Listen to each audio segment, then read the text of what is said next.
I'm really excited to be here. This is one of my favorite events of the year, and I just love getting to talk with great operators. And so for the next 20 minutes, I've got these three hostage to answer any question I want. I'm throwing out the scripts, so now we're gonna have some fun. So why don't we jump in? I'm gonna do quick introductions for you all so we can get to the good stuff. So directly to my right, we have Ariscielle Novicio, who is the CTO of the New York Post. To her right is Merin, Pasternak, the SVP of Commerce and Consumer Media at Blavity, which is a media company for Black culture and millennials. And to his right is Dustin Titus, the CRO at Zoomer Media, which is a consumer media brand that publishes a number of pubs up in Canada. So, welcome to the south of the border. Thank you. Why don't we jump in? Dustin, let's start with you. Yep. So you operate across the medium spectrum with radio and TV, magazines, digital properties. We're at an Omeda event. We're talking first-party data. What is the strategy for you all, and sort of where do you see the opportunity? Yeah, good question. So I think the most interesting sort of part right now is that our 40-plus audience is finally going digital. And not just a 40-plus audience, arguably one of our most highest value audience. So we're doing a lot of work to help, obviously, kind of capture engagement with that audience, but give our advertisers better access through engagement and through first-party data. So a really cool example would be like Depends, specifically Kimberly-Clark, right? They want better access to that audience. So we're going to integrate with some old school tactics that we would use in TV, radio, print, like sampling. But we'll use our digital channels to collect all the sample data, put it directly into Salesforce, and then send them a sample within sort of like 24, 48 hours. So, we're collecting the signals we need, we're collecting the intent, and then we're able to integrate them into an experience that they're used to using digital rather than traditional legacy, which is TV, radio, print.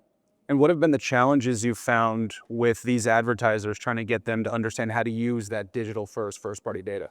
Yeah, I mean, the good news is I think all of them are ready to get there. One challenge that we're seeing a lot of is that maybe our advertisers aren't as advanced as we are from a tech perspective. So kind of coaching them through how to use their audience stack a little bit more effectively, how to prep it for things like ID matching and making sure that the clean rooms are available and we're able to match and move data between our system and their system, whether that's through API or through clean room. So I think the readiness for advertisers isn't quite there, but a lot of them are trying to get there fast. So Ariscielle, so when you and I talk about so we're squarely in New York. And New York media has a reputation for being about mass traffic. That has been the strategy for a lot of core New York publications. And the New York Post gets a ton of traffic. You guys reported earnings last week, 85 million unique users, which is a lot until we were talking backstage. A year prior, you had 125 million unique users. He's trying to hurt me. I'm trying to hurt because she is trolling me in the back. So now we're gonna have some fun. All right, so 40 million dropped unique users. What's going on? What are you seeing from a platform perspective that is resulting in such a big drop? Well, I mean, the funny thing you asked that question is it's the easiest thing to answer, right? You've got 45 seconds. Right, and I got 45 seconds. But we know the impact of Google to publishers, right? I mean, we talk a lot about that, and that is one of the biggest drivers as that drop for us, right? But when you talk about where we were last year or in previous years to where we are today, I would actually take that as a good challenge for me, because I always think about it now. I didn't think about it this way previously. We need to redefine our business. And this has been a perfect opportunity for us to really challenge ourselves and how we should diversify our portfolio and how we should think about engagement and really owning our users. And I think the earlier presentation we were renting our users at one point, right? Now's the time to really own it. And from a tech perspective, it's also, data's always been a back end thing. Nobody really cared about it in the past. That is at the forefront of our business now, right? We've made a lot of investment in data, understanding our users on platform and off platform. So it's really made us think, what? All the big platforms out there are stealing our audience. You know what? Bring it on. We'll take them back. And so now that you're bringing them back and you're kind of capturing them on site, what is the type of first-party data that you care about as like the New York Post?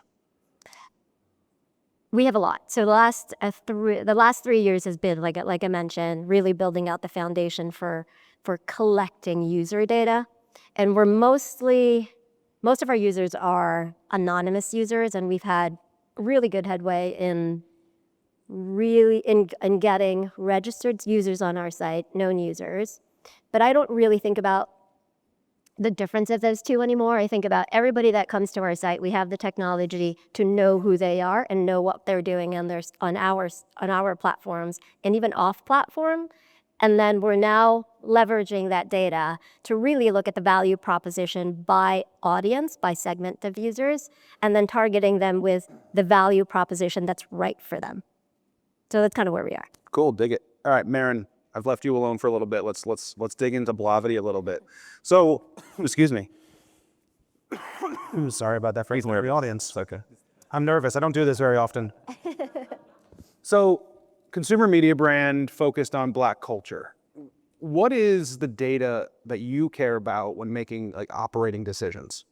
Yeah, so at Blavity, we have really two businesses. One is a media business that's focused on consumers, and we have a handful of owned and operated properties, everything from lifestyle, travel to entertainment and news.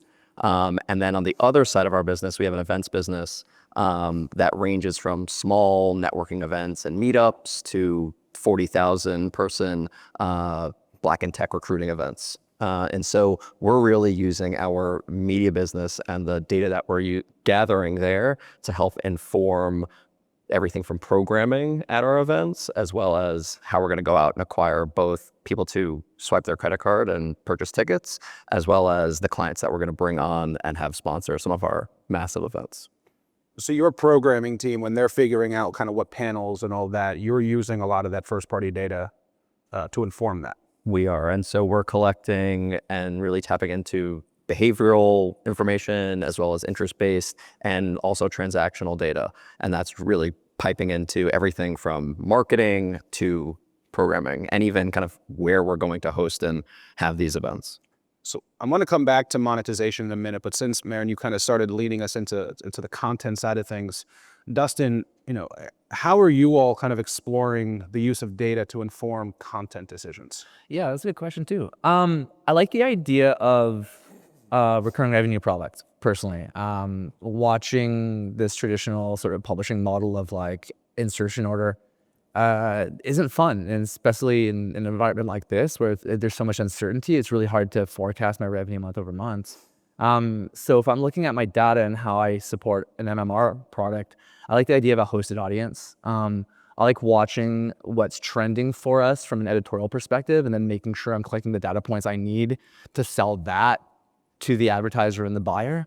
Whether that's, real estate or weather or traffic, there's a lot of really cool stuff we can do to partner with home improvement stores on selling snow shovels when there's a snowstorm in Toronto.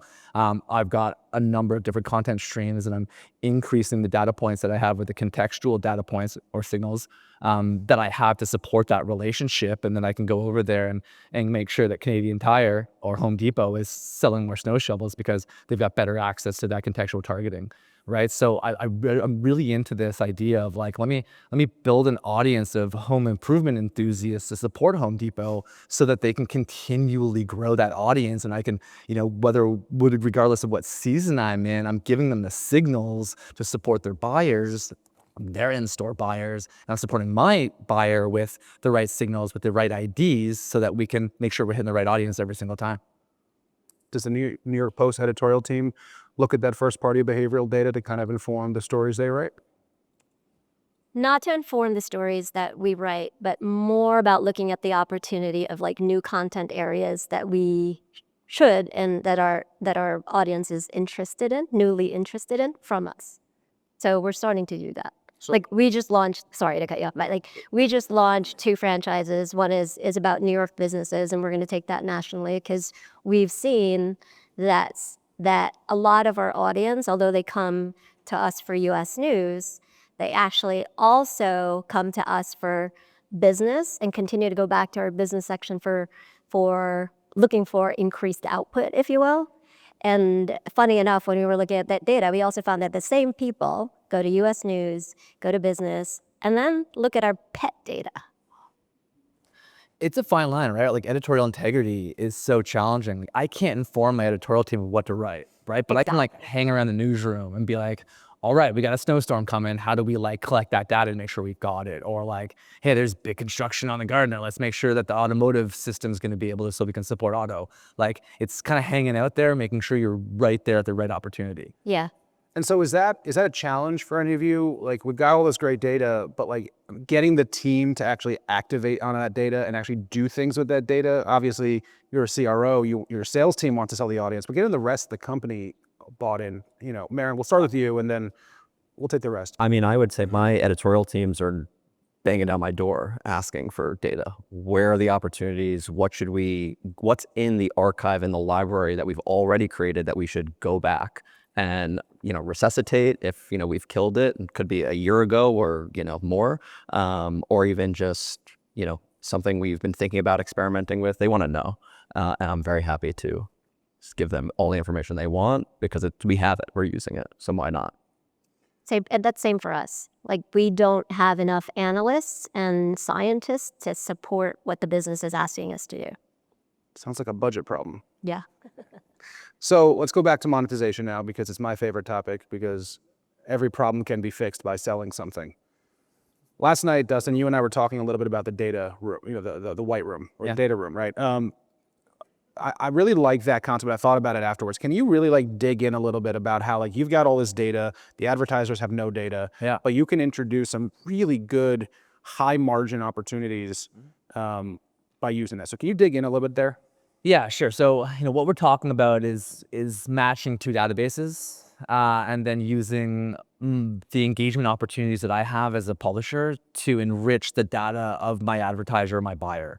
In some cases, not even my advertiser, just my buyer of that data, right? So, in this case, maybe I'll use an example of a pet store, right? They've got a great loyalty database, but they want to know more about their pets. They want to know how old their pet is. They want to know the breeds that their pet are. Like, they don't have a lot of opportunities to gather that data other than at the till or maybe in an email, but it's limited and they're not that sophisticated, right? So I have a really cool opportunity to try and give them more data. So if I take my Omeda data and I toss it in a Snowflake instance, or there's some cases I'm using Optable, a Canadian tech company, but like I'm tossing in an Optable and I'm using an ID, maybe it's UID 2.0 or maybe it's ID 5 or whatever. I've got my data, I think targeted with 15 different ID systems right now because who knows? And then I'm coaching the buyer to also ID their data, which is a new concept for them. Right, a very new concept because usually their agency's doing it for them, And then I'm matching and bringing over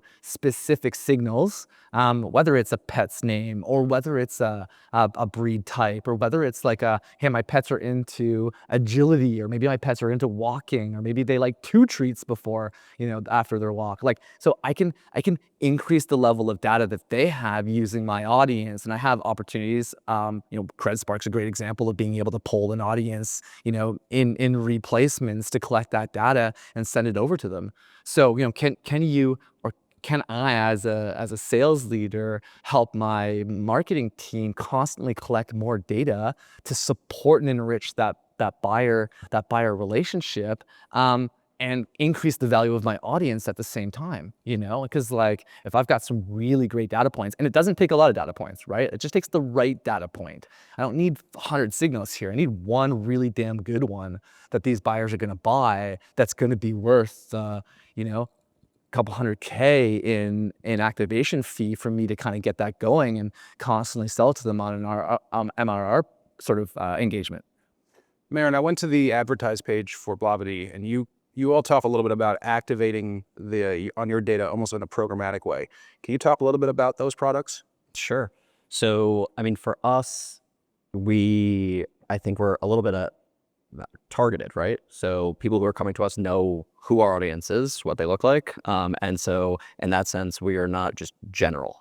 And so I think, where we're coming from and the starting place that we're at is we are verticalized in terms of our publications. And so if you are looking to reach someone in the Black and multicultural community that's interested in, whether it be travel or fashion or beauty, what we're trying to do is we're trying to align our advertising products specifically with those audiences and the interest-based as well as the behavioral data points that we're capturing and gathering, and then pass those along. And I would 100% agree.